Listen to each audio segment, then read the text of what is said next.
Not only was it not on people's radar really till the last, 3 days or so, but this could be happening, as Heather told us, as early as 2022.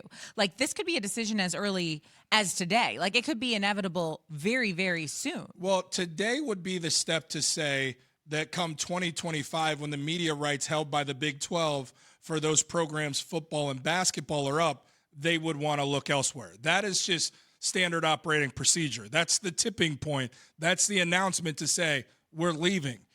When that happens, if that happens, it's expected to happen most likely today, then the clock starts running of, well, do they wait till the end of 2025 and actually leave then?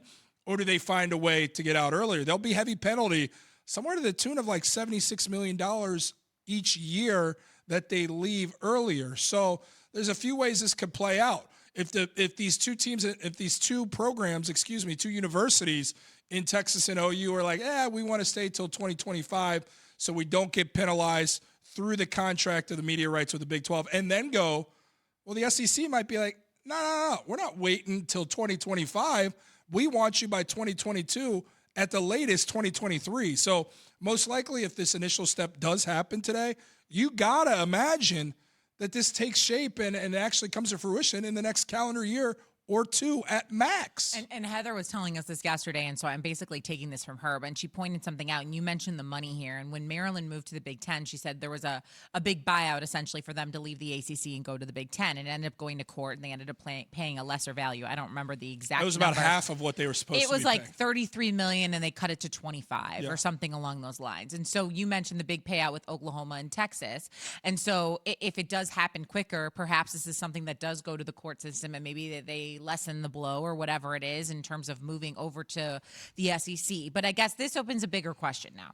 What happens to the remainder of the Big 12? What happens to those teams? There are now speculation that perhaps if this does go through, West Virginia joins the likes of an ACC conference. What happens to a team like Notre Dame, who's been flirting with the ACC and was part of the ACC conference last year? What happens to a team like BYU? Do they finally join a conference and they go to the Pac-12, or do they end up joining the Big 12 and giving them more teams?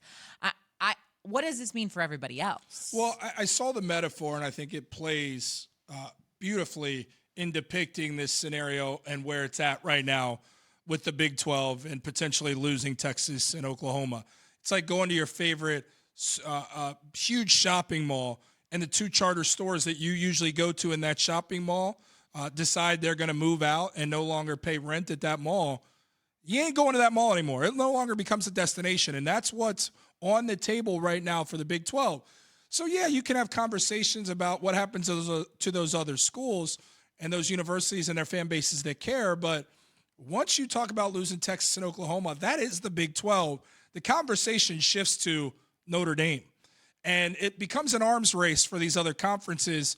And, okay, the SEC has made a massive statement by bringing in these two powerhouses. How can we compete? The only thing still dangling, holding on to its independence and comfortably holding on to it, mind you, is Notre Dame. Now, the Big Ten can try to make a play, but there's language in a contract with the ACC, as the ACC holds all of the other sports for Notre Dame except for football and hockey, but mainly football, that if they do join a conference, Notre Dame has to go to the ACC. So that eliminates the Big Ten, except for we've seen all these legal gymnastics where schools have gotten out of conferences and contracts and gone through the legal system and have found a way. So it doesn't completely eliminate the Big Ten. It's just the ACC is best propped up.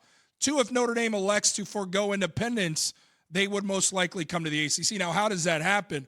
Well, Commissioner Jim Phillips is the head of the ACC, taking over for the legend, and Commissioner John Swofford has a strong relationship with Notre Dame, has Notre Dame ties, has sent his kids through there, worked in that athletic department, has a good working relationship with the athletic director, Jack Swarbrick. He's a very savvy guy. We've seen what Commissioner Jim Phillips did as the athletic director at Northwestern. So if there's a guy to make this marriage work, it's Jim Phillips. Mind you, last year for Notre Dame, in that crazy 2020 year, it worked beautifully for Notre Dame. They showed well in football. They played in that conference championship game. They had another path to a college football playoff.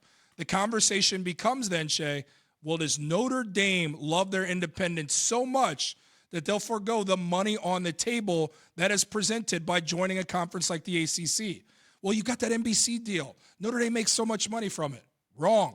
Notre Dame makes half the money with that NBC independent deal that they could make by joining a conference like the ACC. So it really becomes about what is your desire. And when we look at the college landscape in sports and the money being lost, don't you want to try and make as much as possible? So it's going to be interesting to see what Notre Dame does, but that's where, to me, all the focus then shifts to.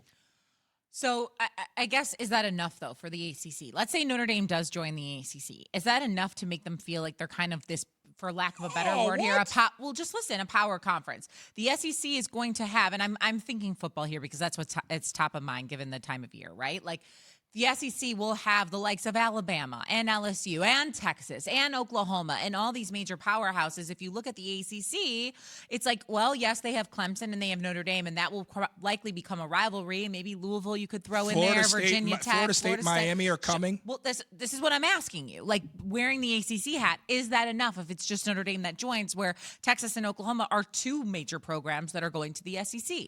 Yeah, if you bring in Notre Dame and West Virginia, you've made a nice counter. Mm-hmm. You've responded to what the SEC has done here.